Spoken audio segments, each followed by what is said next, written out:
Magnet brains, मैं रिया चौहान, आपकी दोस्त और होस्ट फॉर सोशल साइंस। आज आपके लिए लेकर आई हूँ test paper solution of lifelines of national economy. हमारे चल रहा है पूरा टेस्ट पेपर सीरीज, सारे सब्जेक्ट के लिए, सारी क्लासेस के लिए। आपको सारे टेस्ट पेपर कम्युनिटी पोस्ट से अवेलेबल हो जाएंगे। आपको करना क्या है, शुरुआत में पहले टेस्ट पेपर की लिंक से टेस्ट पेपर को डाउनलोड करना है और उसके अंदर सिर्फ क्वेश्चन लिखे होंगे। ये सारे मतलब जो भी अभी आगे आएंगे ना क्वेश्चन, वो सारे क्वेश्चन लिखे होंगे, आपको उसको खुद से सॉल्व करना है पहले। फिर उसके बाद में ये वीडियो आपको आएगा, जैसे कम्युनिटी पोस्ट पे 2 दिन तक डलता है टेस्ट पेपर, फिर उसके बाद में 3rd डे वीडियो रिलीज होता है विद सॉल्यूशन, है ना। तो आपको अभी अगर आपने नहीं मिला है आपको टेस्ट पेपर, तो कम्युनिटी पोस्ट देख सकते हो, नहीं तो डिस्क्रिप्शन बॉक्स में भी आपको मिल जाएगा टेस्ट पेपर।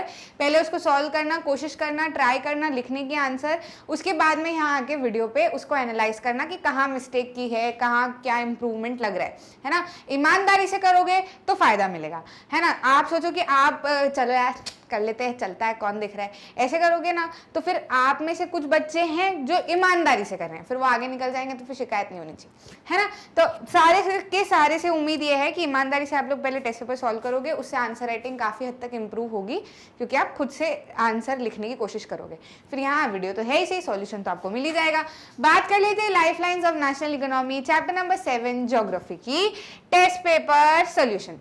सबसे पहला क्वेश्चन क्या है, साथ ही साथ हमारे जो ये पूरे क्वेश्चंस है ये वेरी शॉर्ट और लॉन्ग आंसर टाइप है, जिस पैटर्न में आपको पेपर आने वाला है उसी पैटर्न में, है ना। और मैप वर्क वगैरह तो हमारे कंप्लीट हो चुके हैं। एक मैप वर्क के लिए हम पूरा लाइव सेशन लेंगे जिसके अंदर हम पूरा मैप वर्क डिस्कस करेंगे, ठीक है, एक साथ सारा का सारा, क्वेश्चंस भी उसके डिस्कस कर लेंगे, तो सब कुछ कंप्लीट हो जाएगा। पहले क्वेश्चन की बात करनी है। क्वेश्चन की जब भी बात करनी है हमारी पुरानी टेक्निक अपनानी है, क्वेश्चन को पढ़ना है, हिंदी में कन्वर्ट करना है, फिर एनसीईआरटी में ढूंढना है कहाँ मिलेगा, मन से, दिमाग से, है ना, ऐसे खोल के नहीं, दिमाग से सोचना है कहाँ मिलेगा, किस टॉपिक के अंदर मिलेगा, फिर सोचना है कि क्या पॉइंट हो सकते हैं और फिर फटाफट से आंसर लिख देना है। मुश्किल से 5 सेकंड का काम होगा, स्टेप ज़्यादा दिख रही है लेकिन काम बहुत कम सेकंड का है, फटाक से दिमाग रिस्पॉन्ड करता है। और वैसे ही दिमाग फिर अगर इस तरीके से प्रोसेस रही रोज हर टेस्ट पेपर के टाइम पे या हर क्वेश्चन सॉल्व करने के टाइम पे, तो फिर एग्जाम में भी ऐसे ही दिमाग चलेगा और बढ़िया से आंसर लिख पाओगे। क्लियर है। पहला क्वेश्चन कह रहा है efficient means of transport are prerequisite for fast development, give reason for the statement.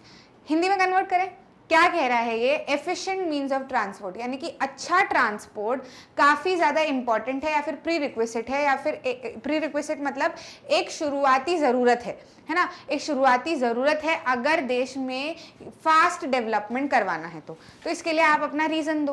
तो रीज़न हम क्या दे सकते हैं, सबसे पहले तो रीज़न कुछ इस तरीके से ही दे दो कि डेवलपमेंट के लिए ट्रांसपोर्टेशन का क्या रोल है ना। तो देखो अगर डेवलपमेंट करवाना है, आंसर हमको कहाँ पे मिलेगा, शुरुआत में, ठीक है। शुरुआत आपका जब चैप्टर आ रहा है ना, स्टार्ट हो रहा है, वहीं पे आपको इसका आंसर मिलेगा पहले वाले पैराग्राफ में। ये जो इम्पॉर्टेंट इसलिए है ट्रांसपोर्टेशन, इसलिए एक प्री रिक्विजिट नीड है क्योंकि डेवलपमेंट अगर करवाना है तो डेवलपमेंट के लिए बेसिकली 2 चीज़ें चाहिए होती है। एक तो गुड्स सर्विसेज जितनी ज़्यादा एक्सचेंज होंगे, है ना, दूसरी ये चीज़ कि गुड्स एंड सर्विसेज जितना ज़्यादा प्रोड्यूस होंगे, और दूसरी ये चीज़ जितने ज़्यादा ये गुड्स और सर्विसेज एक जगह से दूसरी जगह मूव कर पाएंगे, यानी कि यहाँ इंडस्ट्री में बना, इंडस्ट्री से फटाफट से मार्केट पहुँच गया, मार्केट से फटाफट कंज्यूमर के पास में पहुँच गया, ऐसे ही एक मार्केट से दूसरे मार्केट में पहुँच गया, जितनी तेज़ी से पहुँचेगा इतना अच्छा। और इतनी तेज़ी इन दोनों फैक्टर्स के ऊपर क्या रहेगा, डेवलपमेंट डिपेंड करेगा। अब डेवलपमेंट कब फास्ट होगा, जब ये दोनों चीज़ें फास्ट होगी, है ना, समझ आ रही है कि नहीं बात। और ये मूवमेंट कब फास्ट होगा, जब ट्रांसपोर्टेशन फास्ट होगा। तो जाहिर सी बात है ट्रांसपोर्टेशन तो इंपॉर्टेंट है ही, प्री रिक्विजिट है ही, तो ये हमारा रीजन हो जाएगा। क्लियर है। आंसर किस तरीके से लिखना है, तो पहले तो इंट्रोडक्टरी लाइन लिखना जरूरी है। द पेस ऑफ डेवलपमेंट यानी जो स्पीड ऑफ डेवलपमेंट है वो डिपेंड करती है 2 फैक्टर्स पे, एक तो गुड्स एंड सर्विसेज की प्रोडक्शन पे, दूसरा उनके मूवमेंट पे, है ना। ओवर स्पेस मतलब अंतरिक्ष नहीं, ओवर स्पेस मतलब अलग अलग जगहों पे मूवमेंट होना उसका, यानी कि एक जगह से दूसरी जगह लेके जाना, इसके ऊपर। तो ये कब फास्ट होगा, जब ट्रांसपोर्टेशन फास्ट होगा, है ना। Therefore efficient means of transport are prerequisite for fast development. Examiner समझ जाएगा। क्लियर है, यही इसका रेलेवेंट आंसर है। अब मेरे को लगता है बहुत सारे बच्चों ने इस आंसर को मिस कर दिया होगा, आंसर यही लिखना। क्लियर। नेक्स्ट क्वेश्चन की बात करते हैं। Mention the classification of road, है ना। अब रोड में 2 तरीके के क्लासिफिकेशन आपको दिए, एक तो on the basis of type of material used, है ना, और एक on the basis of capacity. तो अगर type of material used clearly लिखा हो तो मेटल और अनमेटल रोड लिखना, और अगर सिर्फ क्लासिफिकेशन लिखा है या क्लासिफिकेशन बेस्ड ऑन कैपेसिटी लिखा है तो ये वाला क्लासिफिकेशन लिखना। क्या क्या थे क्लासिफिकेशन? पहले इंट्रोडक्टरी लाइन लिखना जरूरी है, कहाँ पे मिलेगा? सीधा क्लासिफिकेशन ऑफ रोड का एक अलग ही पैराग्राफ बना हुआ है एनसीईआरटी में, है ना। तो क्या आंसर लिखना है हमको इसके अंदर? इसके अंदर हमारा आंसर बनेगा, पहले एक इंट्रोडक्टरी लाइन बनेगी सीधी सीधी, है ना। देखो कितनी फटाफट दिमाग चलता है, कोई ज्यादा टाइम नहीं लगता, फटाफट एकदम सोचने में आता है, क्योंकि हम बहुत बार प्रैक्टिस कर चुके हैं ना सारी चीजों को, कितने सारे टेस्ट पेपर हमारे निकल गए, तो अब समझ आ गया कि क्या लिखना है ना। तो क्या आंसर बनेगा हमारा? पहली इंट्रोडक्टरी लाइन ये बनेगी कि basically the classification is the roads in India are classified into 6 major roads, ठीक है। On the basis of capacity भी आप लिख सकते हो, या अपने हिसाब से कोई भी इंट्रोडक्टरी लाइन लिख सकते हो, इस तरीके की लाइन होनी चाहिए। फिर क्लासिफिकेशन क्या होगा? गोल्डन क्वाड्रिलेटरल सुपर हाईवेज, है ना, दूसरा नेशनल हाईवेज, फिर उसके बाद में अपने state highways, border roads, other roads, है ना, डिस्ट्रिक्ट रोड्स, ये सारे रोड्स आ जाएंगे इसके अंदर। क्लियर है? In India roads are classified into following 6 according to their capacity, colon लगाना मत भूलना, मतलब ये कि कंटिन्यूड है, ये वाले सारे क्लासिफिकेशन है। Number 1 golden quadrilateral super highways. अब ये चीज आपको लिखना क्यों इंपॉर्टेंट है, आंसर राइटिंग करना क्यों इंपॉर्टेंट है? यहाँ तो देख लिया कि क्वाड्रिलेटरल की स्पेलिंग ये है, लेकिन जब लिखने बैठते हैं ना तो लगता है यू पहले आएगा कि ए पहले आएगा, आई आएगा कि टी के बाद ई आएगा कि ए आएगा, वो वहां पे कंफ्यूज होते हैं। तो अभी से ही अगर लिख लोगे ना, अभी से ही अगर लिख लोगे तो बढ़िया से चल जाएगा काम। क्लियर है? बड़े आगे नेक्स्ट क्वेश्चन पे आ जाते हैं। क्या कह रहा है? नेम द फॉलोइंग पोर्ट्स, एक हिंट ये दी है और एक हिंट ये दी है। तो अब ये देखो रेलेवेंसी बहुत कम है कि ये वाला क्वेश्चन आ सकता है इस तरीके से, पर खुदा ना खास्ता आ गया तो फिर क्या करेंगे, है ना। जैसे कि वेरी शॉर्ट है, 2 नंबर का क्वेश्चन आता है, तो अब 2 नंबर में वो ऐसे भी डिवाइड कर देते कई बार कि ए और बी करके एक एक नंबर के दे दे, है ना, तो 2 नंबर का हो जाएगा। तो ये मुझे लगा कि हो सकता है कभी किस्मत खराब रही आ गया तो प्रिपेयर होने में क्या जा रहा है ना। तो थोड़ा सा पोर्ट में भी एक हिंट देख लेना, जो सारे पोर्ट्स मैंने आपको करवाए थे, कि थोड़ा सा नाम हमको हल्का फुल्का याद रहे, है ना, आसपास की, हाँ अगर 1-2 आ गए तो हम लिख पाएंगे। क्लियर है? सबसे पहला क्या है? First port develop soon after independence to ease the volume of trade on Mumbai port. पहला पोर्ट जो कि इंडिपेंडेंस के बाद में डेवलप हुआ था, आपके एनसीईआरटी में एक ही नाम दिया। अगर ये मुंबई पोर्ट भी नहीं दिया होता ना, सिर्फ इंडिपेंडेंस वाला लाइन लिखा होता, तो सीधे आपको कांडला पोर्ट लिखना है। कहाँ पे है ये कमेंट्स में बताना, ठीक है, कहाँ पे है, कौन से स्टेट में आता है, कमेंट्स में बताना, क्योंकि ये आपको मैप वर्क में भी आएगा कांडला पोर्ट, ठीक है। तो हो सकता है वहां पर आ जाए, तो कमेंट से बताना कौन से स्टेट में आएगा, ठीक है। तो इसका आंसर क्या है? कांडला पोर्ट। दूसरा ये बिगेस्ट पोर्ट जिसका स्पेशियस नेचुरल हार्बर है ना, नेचुरल और वेल शेल्टर्ड हार्बर है, ठीक है। तो मतलब ये पहला तो नहीं कह सकते, सबसे बड़ा है, ठीक है, काफ़ी बड़ा है, वेल शेल्टर्ड है, ठीक है, और बहुत स्पेशियस है, मतलब काफ़ी ज़्यादा स्पेस है। नेचुरल हार्बर है, हार्बर मतलब जहाँ पर वो लगाई जाती है ना, शिप्स लगाई जाती है, बांधी जाती है, तो वो नेचुरल है। कई पोर्ट्स पे वो हार्बर बनाना पड़ता है ना। यहाँ मुंबई पोर्ट पे वो नेचुरल है, ऐसे इंडेंटेड है ना, तो फिर वहाँ पर हार्बर नेचुरली बने हुए हैं, वहाँ पे आराम से शिप्स लगाई जा सकती है। तो कौन सा है ये? मुंबई पोर्ट, ठीक है, आमची मुंबई। क्लियर? लिख लोगे? अब मुंबई की स्टेट तो महाराष्ट्र पता ही होगी, तो वो मैं नहीं पूछ रही, है ना। अब तो कांडला की स्टेट बता देना मुझे कमेंट्स में, ठीक। Examine the role of Indian postal network. Indian postal network का रोल एग्जामिन करना है। तो इंडियन पोस्टल नेटवर्क तो बहुत ही बढ़िया है जी, इतना बढ़िया है कि बहुत ही बढ़िया है, बढ़िया है तो बहुत ही बढ़िया है। ऐसा आंसर मत लिख के आना कि घुमा फिरा के एक ही बात बोले जा रहे हैं, ठीक है। इंडियन पोस्टल नेटवर्क के रोल को एग्जामिन करना है, तो उसमें हमको क्या लिखना पड़ेगा कि इट हैज़ हेल्प कंट्री। कहाँ पे मिलेगा ये आपको? कम्युनिकेशन वाला जो पैराग्राफ है एनसीईआरटी में, वहां पर आपको इसका आंसर मिल जाएगा। कम्युनिकेशन, देखो इंडियन पोस्टल नेटवर्क क्या है? Is a form of communication only, जिससे आप बातचीत कर सकते हो, दूसरे लोगों तक अपना संदेश पहुंचा सकते हो, है ना। तो कम्युनिकेशन की मदद की वजह से कंट्री को काफ़ी ज़्यादा मदद मिली है, सोशियो इकोनॉमिक कनेक्शंस भी बने हैं, और नेशनल इंटीग्रेशन में भी इसकी काफ़ी मदद हुई है, ठीक है। मतलब सोशियो इकोनॉमिक डेवलपमेंट मतलब क्या? सामाजिक और व्यावसायिक, यानी कि पैसे के तौर पर काफ़ी ज़्यादा डेवलपमेंट हुआ है, क्योंकि इससे एक नया बिजनेस लोगों का शुरू हुआ तो काफ़ी फायदा हुआ। सामाजिक डेवलपमेंट डेवलपमेंट भी हुआ, लोग एक दूसरे से जुड़ने लगे, नेशनल इंटीग्रेशन भी हुआ, है ना, कि यहाँ से वहाँ, वहाँ से यहाँ सारे लोग एक दूसरे से कनेक्ट कर सकते हैं वाया इंडियन पोस्टल नेटवर्क। फिर दूसरी चीज़ ये है कि इसके अंदर काफ़ी, हमको क्या बताना है, इसके अंदर रोल बताना है ना, तो ये काफ़ी रोल, एक और रोल क्या है कि ये बहुत अच्छा फैसिलिटीज़ प्रोवाइड करता है, जैसे कि speed post, business post, registered post, ordinary post. ठीक है, तो ये 2 पॉइंट काफ़ी हैं, क्योंकि हमको आंसर क्या लिखना है, वेरी शॉर्ट का, तो 2 पॉइंट बहुत है इसके अंदर, क्योंकि ये लंबे लंबे पॉइंट है ना, तो 2 पॉइंट चल जाएंगे। अगर छोटे छोटे पॉइंट होते जैसे कि ये, जैसे गोल्डन क्वाड्रिलेटरल, ये इतने इतने से पॉइंट है, तो फिर आपको 3-4 पॉइंट लिखने पड़ते हैं। यहाँ पे 6 इसलिए लिखे क्योंकि क्लासिफिकेशन 6 ही है, तो सारे लिखना जरूरी है। ऐसा नहीं, ऐसा मत करना कि क्लासिफिकेशन 6 है और पता चल रहा है कि very short answer type question है, तो मैम ने तो बोला था 2 नंबर में सिर्फ 4 ही पॉइंट लिखना, छोटे हैं तो हमने तो 4 ही क्लासिफिकेशन लिखे। नहीं, ऐसा मत करना, लिखना ज़रूरी है सारे के सारे क्लासिफिकेशन, फिर भले वो पूरा पेज भी भर दे और वेरी शॉर्ट में आया हो तो कोई बात नहीं। क्लासिफिकेशन जैसी चीज़ें आई हैं, टाइप्स जैसी चीज़ें आई हैं, तो फिर उसके अंदर आपको सारा कुछ लिखना पड़ेगा। क्लियर है? नेक्स्ट क्वेश्चन की बात करते हैं। Differentiate between mass communication and personal communication. Mass communication और पर्सनल कम्युनिकेशन में डिफरेंस लिखना है आपको, तो आपको टेबल बना के भी डिफरेंस लिख सकते हो। वैसे इसमें टेबल बनाने की जरूरत नहीं है, छोटा सा ही डिफरेंस है। क्या डिफरेंस है?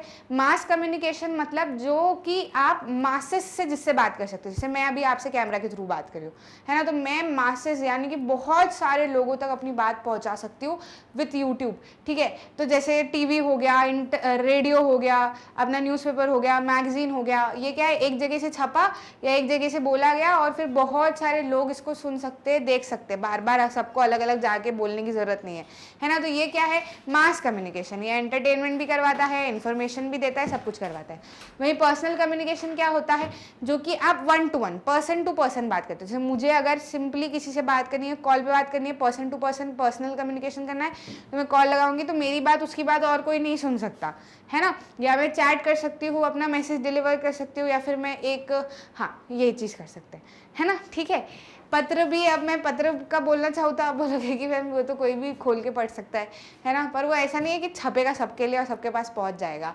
ठीक, वो सिर्फ, वो भी एक टाइप ऑफ पर्सनल कम्युनिकेशन है। क्लियर है? समझ में आया? तो आंसर क्या लिख सकते हो आप? Mass communication is the medium which provide entertainment as well as create awareness among the masses. ये लाइन लिखना बहुत जरूरी है, अमंग द मासेस यानी कि बहुत सारे लोगों में।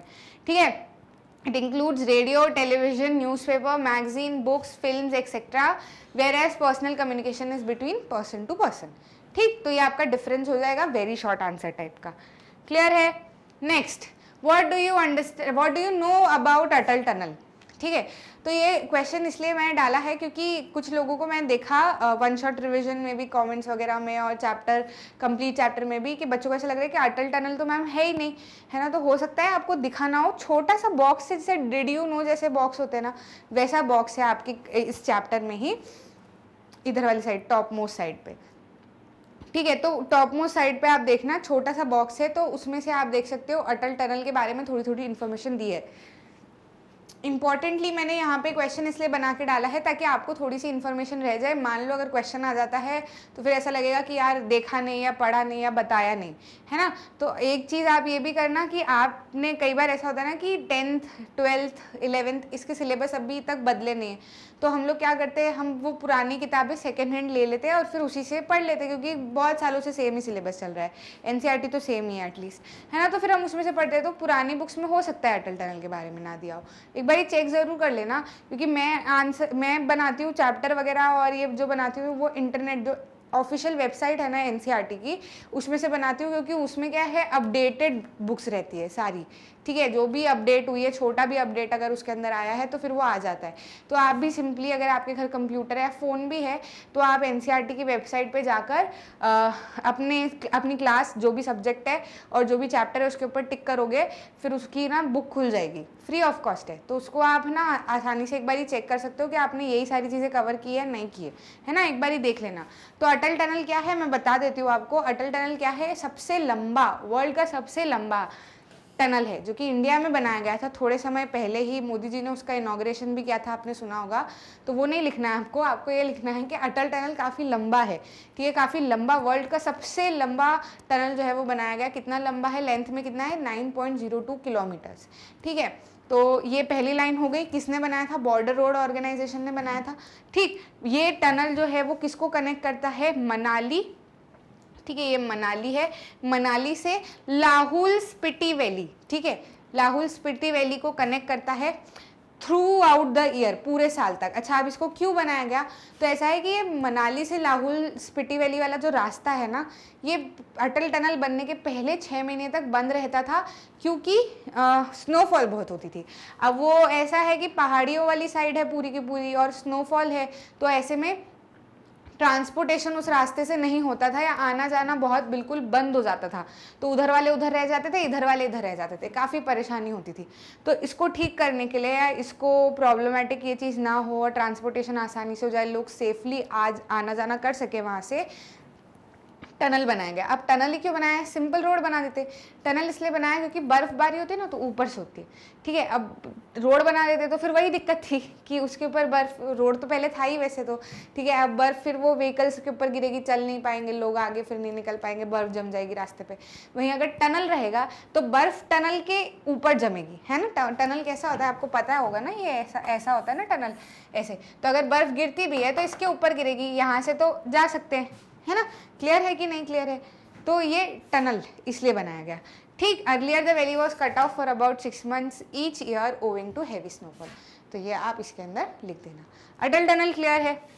बहुत सारे बच्चों ने उसका टंग ट्विस्टर भी बना दिया, अटल टनल टनल अटल ऐसे करके। ठीक, how are roads classified on the basis of material use. अच्छा, अगर मटेरियल यूज के ऊपर क्लासिफिकेशन पूछा जाए रोड्स का, तो क्या लिखना है? मेटल्ड और अनमेटल्ड।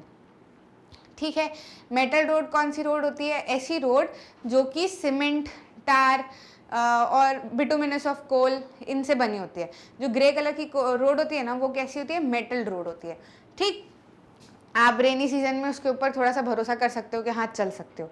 वहीं जो अनमेटल रोड होती है ना, वो कैसी रोड होती है? मिट्टी से बनी होती है। आपने देखा होगा खेतों में अगर जाना है तो बस वो थोड़ा थोड़ा रास्ता क्लियर कर देते हैं, मिट्टी मिट्टी रहती है, तो वो क्या कहलाती है? अनमेटल रोड कहलाती है। मड सैंड से बनी हुई होती है वो, ऐसे अलग से कुछ कंस्ट्रक्शन नहीं होता उसका, बस अगर वहाँ पे घास है तो सारा सारा उखाड़ देंगे, रोज़ रोज़ चलते रहेंगे तो वो रोड जैसी बन जाता है, उतना उतना एरिया।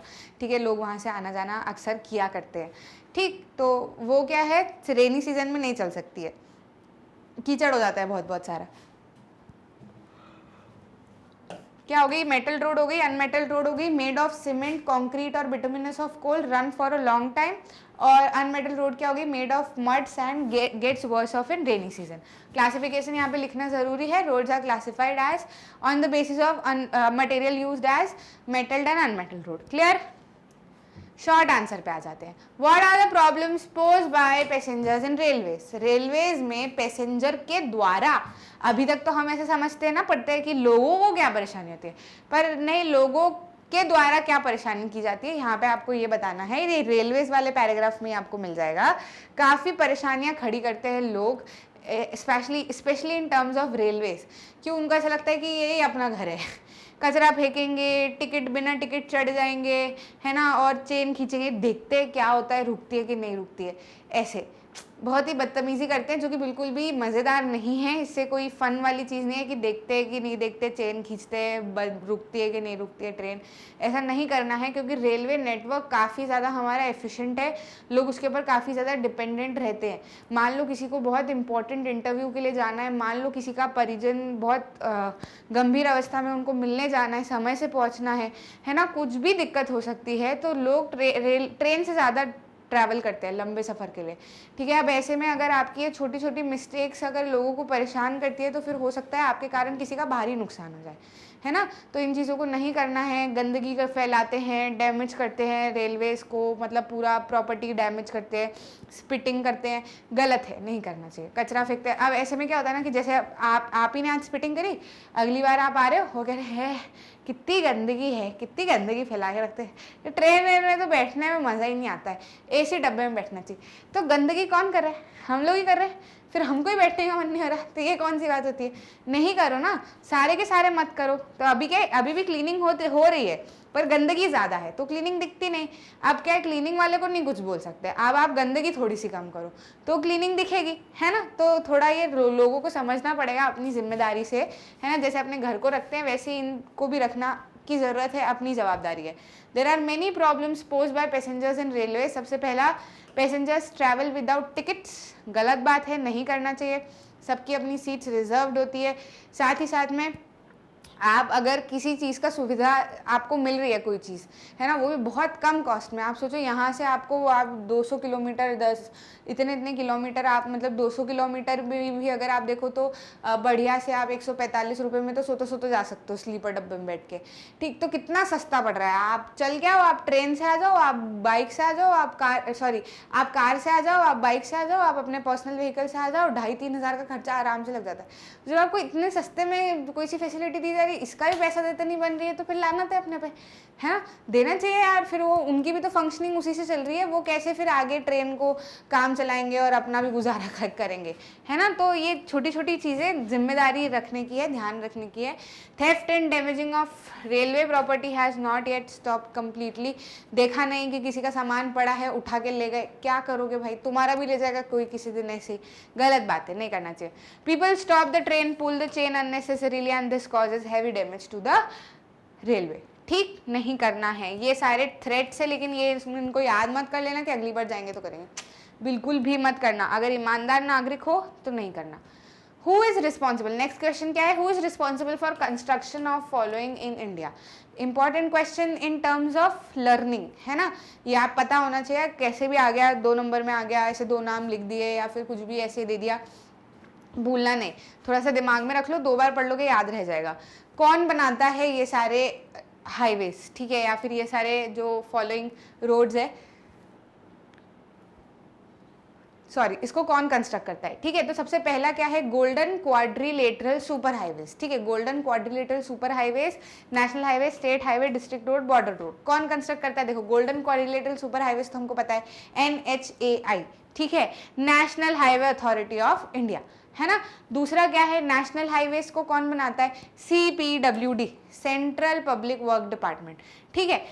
तीसरा क्या है, स्टेट हाईवेज, तो स्टेट हाईवेज को सेंट्रल वाला नहीं बनाएगा, स्टेट के PWD बनाएंगे। तो फिर स्टेट PWD लिखने की जरूरत नहीं है, ऊपर वाले में सेंटर लिख दिया ना, तो यहाँ PWD बोल दो, डिफ्रेंशिएट कर पाओगे। तो ये क्या है, CPWD, ये PWD। डिस्ट्रिक्ट रोड क्या होता है, डिस्ट्रिक्ट मतलब क्या होता है, जिला, है ना। तो अब जिले की रोड कौन बनाएगा, जिला परिषद, है ना। बॉर्डर रोड कौन बनाता है, बॉर्डर रोड ऑर्गेनाइजेशन। काफ़ी इजी है, कोई दिक्कत ही नहीं है ना। ऐसे PWD तो आपने सुना होगा, लापतागंज में PWD में थे ना वो मामा जी, तो उससे याद, मुझे तो ऐसे याद है PWD का, ठीक है। तो अब वो सेंट्रल लेवल पे, मतलब जो एक सिंगल पूरे इंडिया की जो मेन PWD है वो नेशनल लेवल पे काम करती है, सेंट्रल लेवल पे काम करती है, ठीक है। तो वो क्या बनाती है, वो नेशनल हाईवेज बनाती है। और वहीं हर स्टेट की भी अपनी PWD है, तो वो क्या कहलाती है, state public work department. Short form में उसको SPWD नहीं कहा जाता, सिर्फ PWD कहा जाता है, ठीक है। क्लियर है, याद रहेगा। व्हाट आर बॉर्डर रोड्स, ठीक है। बॉर्डर रोड्स क्या है, तो बॉर्डर रोड्स ऐसी रोड्स हैं जो कि इनएक्सेसिबल एरियाज में बनाई जाती है ना। किसके द्वारा बनाई जाती है, बॉर्डर रोड ऑर्गेनाइजेशन के द्वारा बनाई जाती है, जो कि गवर्नमेंट ऑफ इंडिया की एक अंडरटेकिंग है ना। ये क्या करती है, लिख सकते हो आप, border roads are constructed by border road organisation, a government of India undertaking. यही कंस्ट्रक्ट करती है, मेंटेन करती है road in the bordering areas of the country, है ना। ये ऑर्गेनाइजेशन जो है वो एस्टैब्लिश हुआ था 1960s में, ताकि डेवलपमेंट हो सके ऐसी रोड्स का जो कि स्ट्रैटेजिक इंपॉर्टेंस की है। कहाँ पर, नॉर्थ और north eastern border areas. North side अपना ऊपर वाला जो पहाड़ों वाला एरिया हो गया, और नॉर्थ ईस्टर्न वाला अपना इधर वाला आंध्र प्रदेश और इधर की साइड वाला पूरा जो एरिया हो गया। तो यहाँ पे क्या है, कंस्ट्रक्ट करने की काफ़ी ज़्यादा ज़रूरत है। बहुत ही एरिया ऐसा उबड़ खाबड़ सा है, नहीं आ जा सकते। एक बार को ऐसा होता है कि कुछ परेशानियाँ ऐसी हो जाती है कि वहाँ पे ट्रैवल करना ही मुश्किल हो जाता है, वहाँ के लोगों के लिए एयरप्लेन ही अलाउ करना पड़ता है, ठीक है। तो वहाँ की रोड्स को थोड़ा डेवलप करने के लिए कि वहाँ के लोग मेन इंडिया से भी कनेक्ट हो सके, बॉर्डर रोड्स बनाई गई। These roads have improved accessibility in areas of difficult terrain, have helped in the economic development of these areas. Clear है, ये 3 पॉइंट अपने इंक्लूड इसमें कर सकते हैं। Analyse the significance of communication for a nation. किसी भी नेशन के लिए कम्युनिकेशन का क्या सिग्निफिकेंस है, वही कम्युनिकेशन वाले पैराग्राफ में मिल जाएगा। ठीक है, तो कम्युनिकेशन का क्या सिग्निफिकेंस है, अगर नहीं भी मिला तो ये तो हम मन से लिख सकते हैं। कम्युनिकेशन का क्या सिग्निफिकेंस है किसी भी नेशन के लिए, बहुत इंपॉर्टेंट है ना, बहुत ज़्यादा इंपॉर्टेंट है। अब ये एरा है ना, मतलब एक एज है, एक समय है of internet and films, telephone and all. ठीक है, इसकी मदद से even books, magazines, newspapers are important part of communication also. Various means of communication have connected the entire nation, है ना, हम आसानी से किसी से भी कनेक्ट कर सकते हैं, पूरे नेशन में एक दूसरे से हम कनेक्टेड फील कर सकते हैं। अगर ये कम्युनिकेशन नहीं होता तो हम नहीं जान पहचान पाते दूसरे लोगों को जो कि हमारे ही देश में रहते हैं, या फिर हम उनकी प्रॉब्लम्स को भी नहीं समझ पाते। जैसे आज अगर कुछ परेशानी होती है किसी भी कोने में तो फट से टीवी पे आ जाता है, फट से इंटरनेट पे आ जाता है, सब अपनी साइड भी बता पाते हैं, है ना। अगर ये नहीं होता तो शायद हम इतना कनेक्टेड नहीं फील कर पाते। It is a source of entertainment and also knowledge. ठीक, अपने पॉइंट्स हिसाब से अपने लिख सकते हो। What is favorable and unfavorable balance of trade? Unfavourable और फेवरेबल बैलेंस ऑफ ट्रेड क्या होता है? सबसे पहले तो ट्रेड क्या होता है, एक्सचेंज ऑफ गुड्स ट्रेड होता है। अब ये बैलेंस ऑफ ट्रेड क्या है, फेवरेबल अनफेवरेबल क्या होता है, सिंपल से एग्जांपल से बताती हूँ। आपका घर है ना, आप लोगों के घर की कुछ टोटल इनकम है कि इतना जो है महीने का आपके परिवार वाले कमाते हैं। ठीक है, तो ये क्या हो गया, आप जो कमा के लेके आ रहे हो, है ना, यानी कि आप जो भी आप बाहर जाके अपना काम करके, बाहर मेहनत करके, है ना, अपने आप की स्किल्स को बेचकर जो भी आपकी अर्निंग हो रही है, बेचकर मतलब अपनी स्किल्स को यूज़ करके आप जो भी बाहर अर्निंग कर रहे हो वो क्या है, आपके घर का एक इनकम है। ठीक है, तो उसको क्या कहा जाता है, एक तरीके से एक एक्सपोर्ट भी समझ सकते हो आपकी, मतलब जो भी आपके घर में स्किल्स आपके दिमाग में आपके पेरेंट्स ने जो है वो इनपुट की है, वो आप बाहर जाके उसको यूटिलाइज कर रहे हो और क्या कर रहे हो, उससे पैसा कमा रहे हो, है ना। तो ये क्या हो गया, एक तरीके का एक्सपोर्ट समझ सकते हो आप। ठीक है, वहीं इंपोर्ट क्या होता है कि आप जब बाहर से कुछ सामान खरीद के लेके आते हो। ठीक है, जब आप मान लो बाहर से कुछ सामान खरीद के लेके आ रहे हो अपने घर में, तो एक घर के टर्म्स में इंपोर्ट एक्सपोर्ट ये हो सकता है। ठीक है, तो अब क्या होगा कि आप मान लो कि बहुत सारा सामान खरीद के लेके आ रहे हो, बहुत शॉपिंग कर रहे हो और इनकम इतनी है नहीं। मम्मी क्या बोलेगी कि यार जितना कमाते नहीं इतना, इससे ज़्यादा तो खर्च हो जाता है, कुछ बचता ही नहीं है, और ऊपर से बहुत दूसरे महीने का भी हम इसी महीने में खर्च कर लेते हैं, है ना। तो वो कब होता है, जब आप ज़्यादा खरीद के लेके आ रहे हो, है ना, और कमा कम रहे हो। ठीक है, तो ऐसे में क्या होगा, अनफेवरेबल हो जाएगा, दिक्कत होगी। वहीं आप कमाओगे ज़्यादा और खर्चा लिमिटेड करोगे तो वो फेवरेबल रहेगा। ऐसे ही इस घर को अगर ब्रॉडली कंट्री लेवल पे देखा जाए तो यही चीज़ है सेम, कि अगर हम हमारा सामान जितना दूसरे देशों में जा जाकर बेचेंगे और पैसा कमाएंगे तो वो क्या है, वो एक्सपोर्ट है ना, जो हम दूसरे देशों में कर रहे हैं। वहीं जो इम्पोर्ट है वो क्या कर रहे हैं, हम खरीदते हैं दूसरे देशों से। तो जितना ज़्यादा हम खर्चा करके सामान खरीदेंगे, अगर वो ज़्यादा होगा और बाहर जाके कमाएंगे कम, तो फिर उससे क्या है, अनफेवरेबल बैलेंस बन जाएगा। क्लियर है, वही घर वाला एग्जाम्पल समझ में आया। ठीक है, तो इम्पोर्ट क्या होना चाहिए, कम होना चाहिए एज कम्पेयर टू एक्सपोर्ट। जब कमाई ज़्यादा होगी तो फ़ायदा रहेगा, यानी कि जब एक्सपोर्ट ज़्यादा होगा तो फ़ायदा रहेगा। ठीक है, क्लियर है। तो यहाँ पे क्या लिख सकते हो, when the value of export exceeds the value of import, यानी कि जब एक्सपोर्ट जो है वो ज़्यादा है इम्पोर्ट से, तो क्या होगा, फेवरेबल बैलेंस होगा ट्रेड का। वहीं अगर इम्पोर्ट एक्सीड कर जाएगा या इम्पोर्ट बढ़ जाएगा एज कम्पेयर टू एक्सपोर्ट, तो वो अनफेवरेबल बैलेंस हो जाएगा। ठीक, नेक्स्ट क्वेश्चन, लॉन्ग आंसर पे आ जाते हैं। मेंशन सम की फीचर्स ऑफ एयरवेज, एयरवेज के कुछ की फीचर्स मेंशन करो। तो एयरवेज के बारे में तो हम बहुत कुछ जानते हैं। एयरवेज क्या है, काफ़ी प्रेस्टीजियस, काफ़ी कंफर्टेबल, काफ़ी बढ़िया एक मोड ऑफ ट्रांसपोर्ट है ना, आप आराम से जा सकते हो। साथ ही साथ में क्या है, बहुत डिफिकल्ट टेरेन जैसे कि mountains, hilly areas, long oceanic stretches को भी आसानी से कवर कर सकता है। जहाँ रोड्स रेलवे नहीं जा सकते वहाँ पर भी एयरवेज आराम से जा सकता है। ठीक है, तो एयर ट्रांसपोर्ट जो है वो नेशनलाइज 1953 में हुआ था। एयर इंडिया जो है वो क्या करता है, इंटरनेशनल और डोमेस्टिक एयरलाइंस दोनों चलाता है, एयर सर्विसेज दोनों देता है, यानी कि विद इन इंडिया भी जाना है तो आप एयर इंडिया से जा सकते हो, ये एक नाम है। ठीक है, तो एयर इंडिया से आप जा सकते हो। वहीं इंडिया से बाहर जाना है, इंटरनेशनल ट्रैवल भी करना है तो भी आप एयर इंडिया से जा सकते हो। वहीं जो पवन हंस हेलीकॉप्टर लिमिटेड है या पवन हंस हेलीकॉप्टर सर्विसेज है, ये हेलीकॉप्टर सर्विसेज प्रोवाइड करती है किस किस को, ऑयल नेचुरल गैस कॉरपोरेशन को और उनके ऑफशोर ऑपरेशंस में, और साथ ही साथ में जो इनएक्सेसिबल एरियाज है जहाँ पर रोड्स वगैरह नहीं जा सकते, कुछ प्रॉब्लम्स हो जाती है वहाँ पर वो अपनी जो होती है, जैसे मान लो कि अर्थक्वेक आ गया या कहीं सुनामी आ गई, तो आपने देखा है ना कि हेलीकॉप्टर से जाते हैं और फिर सारी की सारी जो है वो राशि उन लोग को देते हैं या फिर सामान उनको देते हैं, ठीक है, खाने पीने का, ताकि वो सर्वाइव कर सके। तो ऐसे में हेलीकॉप्टर काफ़ी काम आता है। तो ये सारे पॉइंट्स लिख दो, हाँ, जो हिंदी में समझाए वही सारे इंग्लिश में लिखे हुए, स्क्रीनशॉट ले लेना, बढ़िया से लिख लेना। Next question, why is tourism considered as trade? अच्छा, ट्रेड क्या होता है मैंने आपको बताया था, ठीक है। ये आपको आंसर कहाँ पे मिलेगा? आपका टूरिज्म एज ट्रेड वाले पैराग्राफ में, ठीक है, लास्ट चैप्टर के लास्ट में।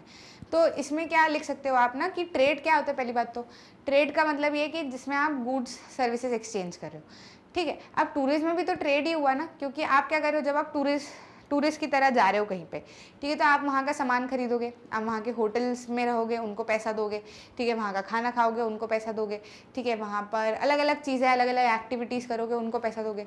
तो वहाँ के लोगों की क्या होगी, इनकम बढ़ेगी, और आप भी ट्रांजैक्शन कर रहे हो, ठीक है, वहाँ से ट्रैवल करोगे, ट्रांसपोर्ट वहाँ का यूज़ करोगे, तो उसमें भी पैसा लोगों का बनेगा, ठीक है। तो ये एक ट्रेड की तरह ही तो काम कर रहा है। और ऐसा देखा गया है कि 15 मिलियन लोग, ज़्यादा से ज़्यादा 15 मिलियन लोग इस ट्रेड के अंदर, इस बिजनेस के अंदर इन्वॉल्व है ना, टूरिज्म में। तो काफ़ी ज़्यादा फायदा होता है लोगों का। More than 50 million people are directly engaged in the tourism industry. Tourism also promotes national integration, provide support to local handicraft and culture pursuits, है ना। इससे नेशनल इंटीग्रेशन होता है, यानी कि जब हम यहाँ हैं, मान लो MP साइड में रह रहे हैं, साउथ साइड में जाना है, तो वहाँ की चीज़ें खाएंगे, वहाँ के हिसाब से देखेंगे कि वहाँ के लोग कैसे रहते हैं, तो जुड़ा हुआ महसूस करेंगे कि अरे ये तो अपने देश के ही लोग हैं, है ना। वैसे ही नॉर्थ साइड जाएंगे, वो लोग हमारे यहाँ आएंगे, तो ऐसे नेशनल इंटीग्रेशन होता है। साथ ही it helps in the development of international understanding of our culture and heritage. बाहर के लोग भी यहाँ आते हैं, जो इंटरनेशनल ट्रैवलर्स हैं वो भी यहाँ आते हैं, देखते हैं कि हमारा कल्चर, हमारा हेरिटेज कैसा है। फॉरेन टूरिस्ट इंडिया में बहुत सारी चीज़ों के लिए आते हैं, eco tourism, business tourism, medical tourism, बहुत सारी चीज़ों के लिए आते हैं, ठीक है। There is vast potential of tourism in all parts of the country, और इसके लिए काफ़ी ज़्यादा काम भी किया जा रहा है, ठीक। आपका आंसर कवर हो जाएगा। इतने पॉइंट्स बहुत है, 5 पॉइंट्स बड़े बड़े 5 नंबर में बहुत है, ठीक। Next, what are pipelines? Pipelines क्या है, क्या होती हैं, इसके बारे में बात कर लेते हैं। क्या है पाइपलाइंस? पास्ट में हमने देखा पाइपलाइंस के बारे में, हमने क्या पढ़ा कि पहले भी पाइपलाइंस हुआ करती थी, ऐसा नहीं कि पहले नहीं होती थी, पर पहले पाइपलाइंस के थ्रू सिर्फ पानी भेजा जाता था सिटीज़ और टाउन्स में।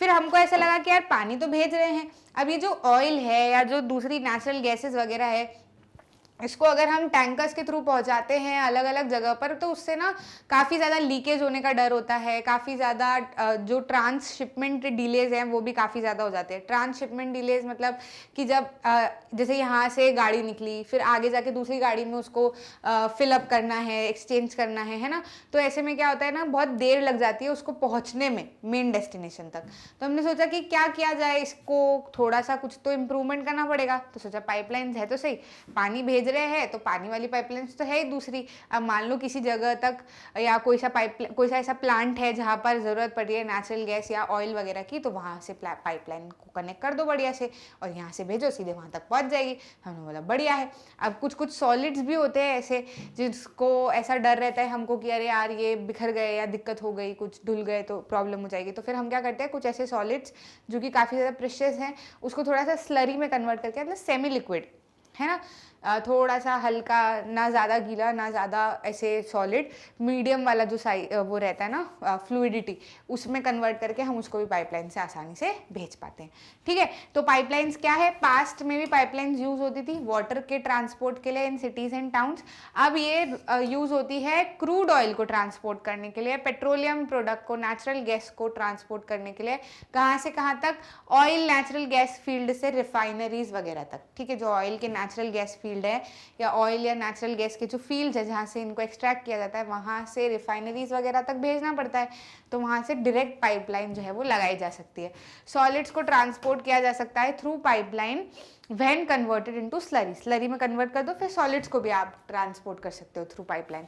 फार इनलेट, जो बहुत ज़्यादा अंदर ही अंदर वाली जो हमारी कुछ साइट्स थी, रिफाइनरीज थी, वहाँ की वर्किंग इसीलिए पॉसिबल हो पाई है पाइपलाइंस की मदद से। अगर पाइपलाइंस का इंट्रोडक्शन नहीं होता या हम नहीं शुरू करते पाइपलाइन से भेजना, तो फिर वो बहुत जो दूर दूर वाली या बिल्कुल ऐसी जगह पर बनी हुई रिफाइनरीज हैं जहाँ पर ट्रांसपोर्ट भेजना काफ़ी ज़्यादा मुश्किल हो जाता, तो वहाँ पर काम इतने स्पीड से नहीं चल पाता जितना अब चलता है थ्रू पाइपलाइंस। पाइपलाइंस का तो कुछ नहीं ना, आप कहीं से भी घुसा के निकाल सकते हो उसको, है ना, सेटअप ही करना रहता है उसका तो एक बार का, ठीक।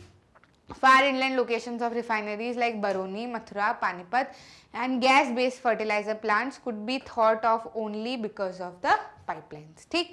इनिशियल कॉस्ट पाइपलाइंस को ले करने की काफ़ी ज़्यादा थोड़ी सी हाई रहती है, पर उसके बाद में उसकी सब्सिक्वेंट रनिंग कॉस्ट काफ़ी ठीक रहती है, मतलब आगे जब हम उसको मेंटेन करते हैं तो वो उसमें कोई ज़्यादा पैसा नहीं लगता, शुरुआत में पैसा लगता है, बाकी सब ठीक ठाक चल जाता है। रूल्स भी जो मतलब जो ट्रांसशिपमेंट डिलेज वगैरह है या लॉसेज है उसमें भी काफ़ी ज़्यादा ये मदद करती है, नहीं होने देती है, जो मैंने अभी आपको समझाया था ना, वही पॉइंट आपको इसमें लिख देना है।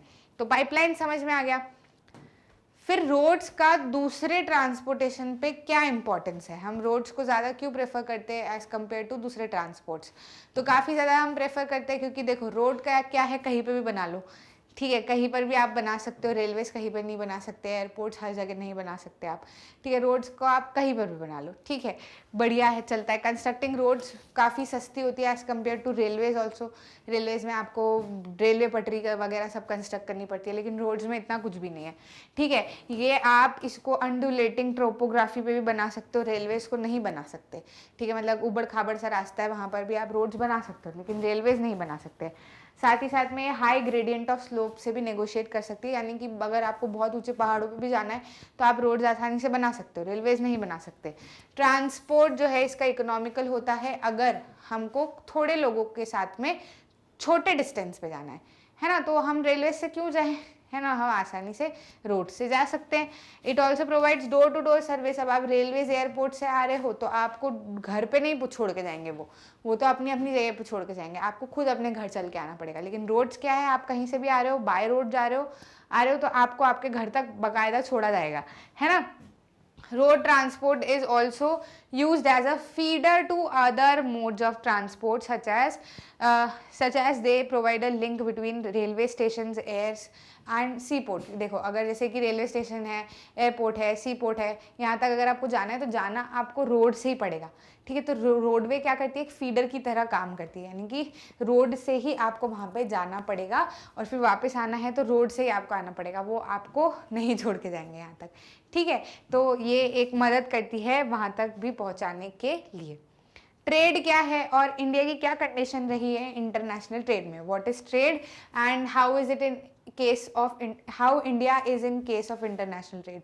तो ट्रेड क्या होता है, सबसे पहले तो सॉरी ट्रेड क्या होता है, सबसे पहले तो एक्सचेंज ऑफ गुड्स, ठीक है, exchange of goods among people, states and countries is referred to as trade, ठीक है। जब गुड्स का एक्सचेंज होता है लोगों के बीच में, कंट्रीज के बीच में, स्टेट्स के बीच में, इसको क्या कहा जाता है, ट्रेड कहा जाता है। अब इंडिया की क्या कंडीशन रही है, तो इंडिया की बढ़िया कंडीशन रही है इंटरनेशनल ट्रेड में, ठीक है। India has trade relation with all major trading blocs, जितने भी मेजर ट्रेडिंग ब्लॉक्स है उससे इंडिया के रिलेशंस रहे हैं, और all geographical regions of the world, सभी के साथ में इंडिया के रिलेशंस रहे हैं।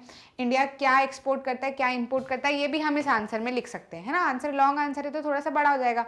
क्या क्या इंपोर्ट एक्सपोर्ट करता है, देखो एक्सपोर्ट तो क्या करता है, मतलब इंडिया से क्या सामान भेजे जाते हैं दूसरी जगह पर, तो वो जेम्स हैं, ज्वेलरीज हैं। जेम्स मतलब आपकी कलर की जेम्स नहीं, जेम्स मतलब जो अपने मोतीज वगैरह होते हैं ना, जेम्स है, ज्वेलरीज है, केमिकल रिलेटेड प्रोडक्ट है, एग्रीकल्चर रिलेटेड प्रोडक्ट है, ये सब इंडिया से बाहर भी भेजे जाते हैं। और इंडिया क्या खरीदता है दूसरे देशों से, तो commodities imported to India include petroleum और क्रूड प्रोडक्ट, ठीक है। हमारे यहाँ पर हम पेट्रोलियम और क्रूड बाहर से ही मंगवाते हैं। जेम्स एंड ज्वेलरी कुछ हमारे यहाँ पे है, कुछ हम बाहर से मंगवाते हैं। Chemical related product, base metal, electronic items, machinery, agriculture allied product, है ना, कुछ हमारे यहाँ पर कुछ बाहर से मंगवाते हैं, ठीक। India has emerged as a software giant, हम एक सॉफ्टवेयर जाइंट की तरह उभर के आए हैं इंटरनेशनल लेवल पे, ठीक है। And it is earning a large foreign exchange through export of information technology. हमारे यहाँ पर काफ़ी बहुत स्किल्ड हो गए हैं अब हम लोग, सॉफ्टवेयर टेक्नोलॉजी वगैरह में भी काफ़ी अच्छे लेवल पे हम आ चुके हैं। तभी आप देखोगे कि बड़े बड़े कंपनीज़ में, सॉफ्टवेयर कंपनीज़ में हमारे CEOs बैठे हैं, है ना, इंटरनेशनली। तो काफ़ी बढ़िया हमारा इसके अंदर भी एक दबदबा रहा है। क्लियर है। क्लियर हो गए सारे क्वेश्चन, समझ में आए क्या लिखना है, कौन सा पॉइंट लिखना है, कौन सा पॉइंट छोड़ना है, किस तरीके से इंट्रोडक्टरी लाइन लिखनी है, किस तरीके से पॉइंट्स लिखना है, ये समझना ज़रूरी है ना। बाकी आंसर्स तो आप लिख लोगे, ये तो मेरे को भरोसा है, पर हर आंसर में ये देखना कि किस तरीके से आंसर लिखा हुआ है। ठीक, हिंदी मीडियम चैनल भी हमारा बन चुका है, आप इसको सब्सक्राइब कर सकते हैं। मैग्नेट ब्रेन्स पे किंडरगार्टन से 12th तक, NTSC olympiad, Hindi medium, English medium, सब कुछ एकदम फ्री ऑफ कॉस्ट अवेलेबल है। आप आसानी से सारी चीज़ों को एक्सेस कर सकते हो।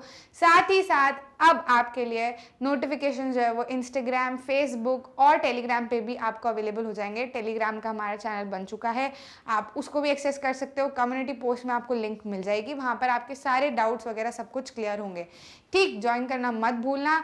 अच्छा लगा तो लाइक करना, शेयर करना अपने दोस्तों के साथ में, चैनल को सब्सक्राइब करना। मिलते हैं अगले वीडियो में।